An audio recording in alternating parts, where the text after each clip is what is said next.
YouTube, Crafted Cars there, happy Tuesday. Now as the title suggests, this is the video where we finally start up the Civic.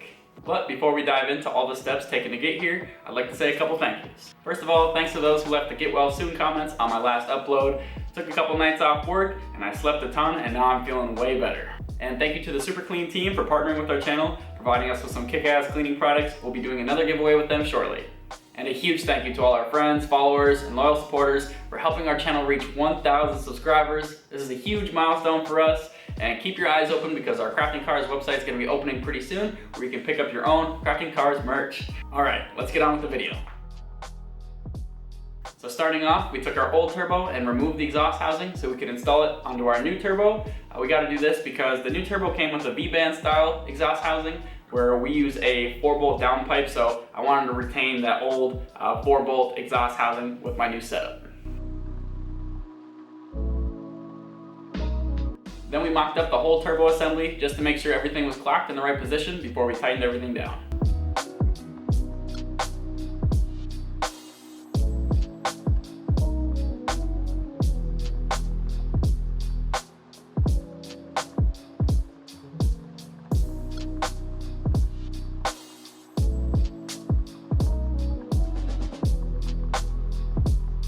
After that, we moved on to installing and tucking my Wireworks engine harness. Now this is a lot easier now that I got that tubular subframe in there, because underneath the car I have a lot more space to work.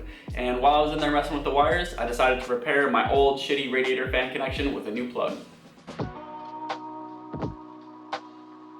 Then your boy Gideon came over and we hooked up the radiator hoses and filled the car up with coolant using Gideon's new vacuum filler system. For more information on that whole process, you can check out the video he uploaded last Friday.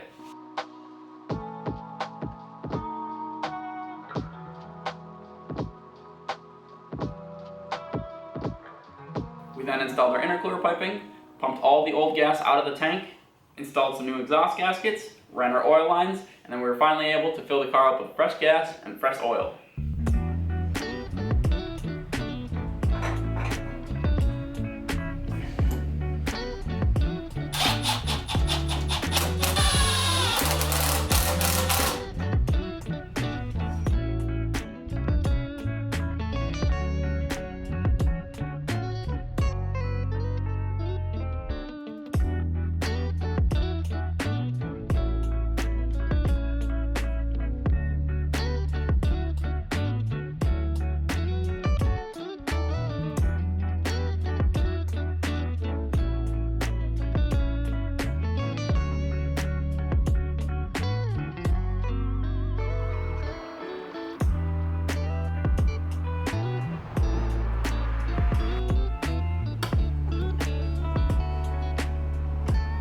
Then we installed the axles on both sides of the car, replacing my crusty old strut forks in the process. At that point, we were able to fill the car up with manual transmission fluid and hook the battery back up.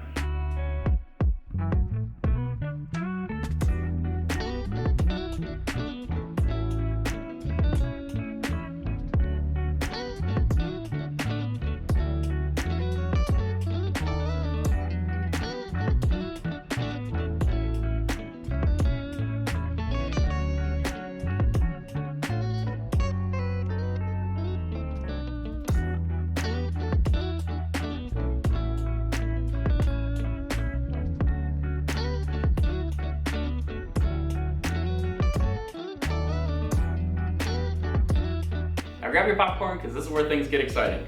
So at this point, I have my spark plugs removed, my injectors unplugged, my turbo oil feed line disconnected, just so I could watch the oil circulation going through it. And at this point, I was ready to turn the key. Not to start the car, but just to prime the motor. And thank goodness I had my roommate out here checking for leaks. Oh, I heard something. It's probably fuel. Oh, right there. So upon first prime, we've got one injector that seems to be leaking a little bit. We're gonna try to fix that quick. Yep, so it's definitely leaking out of this injector right here, right at the top O-ring. So I'm gonna pull this off and see if maybe that O-ring got squished or if it got tore or something like that. And I don't know, maybe we'll have to pick up another set today. Oh, that's why she's spitting. Look at that O-ring. I don't know what happened, but it looks like trash. Got all squished, so I wonder if maybe it rolled over in there. When I went to tighten everything down, got all cockeyed, but yeah, it's a weird, not really shaped like an O anymore.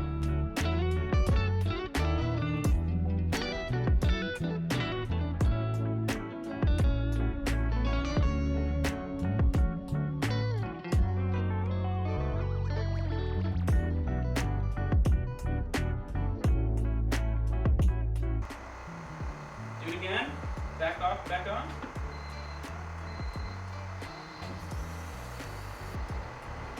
Yep, looks like we're leak free. So now that we fixed that issue, your boy Gideon came back over and we continued the priming process. There we go. We got some. It's not high pressure enough, but it's starting to come. Alright, we'll go a little bit longer. Yep.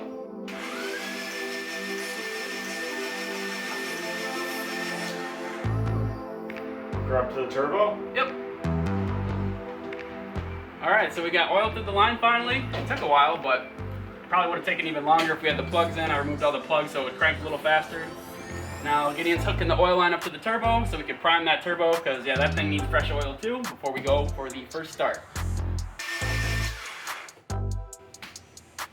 Alright, I'm guessing she's primed enough, so now we're gonna hook up the injectors, put the plugs in, hook up the wires, and see if she fires up. What else? No, you're good. Okay.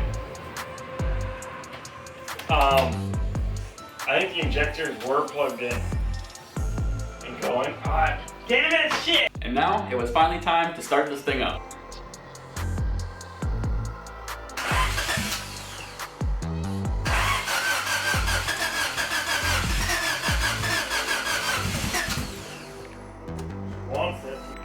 Oh, Cam sensor's reading. now my injector time switched back to the old 750cc. Oh, really? Yeah. Change that back. Just a computer error. Okay. Part 2. It's pretty sensitive to that kind of stuff, so I could have done it.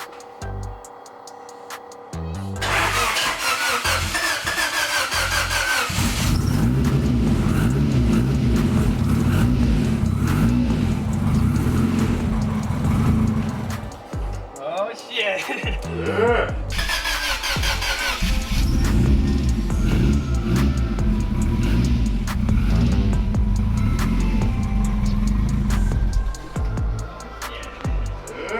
Try one more time. I want to hold it long enough where I can see where the air-fuel ratio is, because chances are it's way over, so.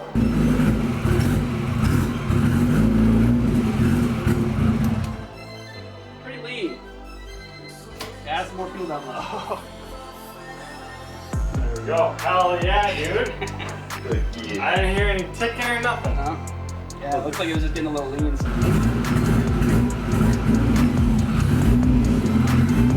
There we go. Now after making a few adjustments, I could keep the motor running just by tapping the gas, but I could not hold it idle. And on top of that, the motor wanted to overheat. We suspected that there was still air trapped in the cooling system, absolutely cock blocking our coolant flow and keeping our thermostat from opening up. So I busted out the old school bleeder funnel, we hooked that thing up, and that's what we ran on the car for the majority of the time. And it seemed to have worked. I'm adjusting this table here in all different idle and throttle position scenarios. I'm adjusting the fuel. So right now we're around 1500 RPM and we're sitting about 15.5 AFR. If I go and add some fuel, up the fuel, you can see it's starting to lower, 14.7. Then I take my foot and I move it back just a little bit just to try to lower the RPMs. Let's try to get to 1250. Everything from around 2000 to 1500 RPM I'm happy with now. Still got some adjustments to make though. Let's see how that engine temperature's doing. 182, not bad. I've got the bleeder hooked up, so getting that all bled out. Come on. 50, take some fuel away. Come on.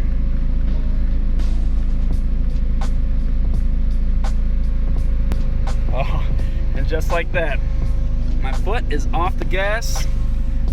We're idling good, right around 750. Looks like I could take a little bit more fuel away. Get it to 14.7. I'm gonna hop out of the car and I'm gonna go get Jonathan. We're gonna celebrate. That's what I'm talking about. That's what I'm talking about. That's awesome. That's smooth. Just had to spend a little alone time with the old girl. We got her going. Yo, Jonathan, get your ass out here. Yeah. Put her there. That's what I'm talking about. Crack open some root beers. Oh my gosh, I'm so happy with that. and after spending some more time running the car and just listening to it while making small adjustments to the tune, I eventually got it to the point where it was running and holding a nice smooth idle, which was good because at that point, I could lock in my base ignition timing using my timing light, and after you got that ignition timing locked in at 16 degrees before top dead center, the car is so much more predictable and easy to tune.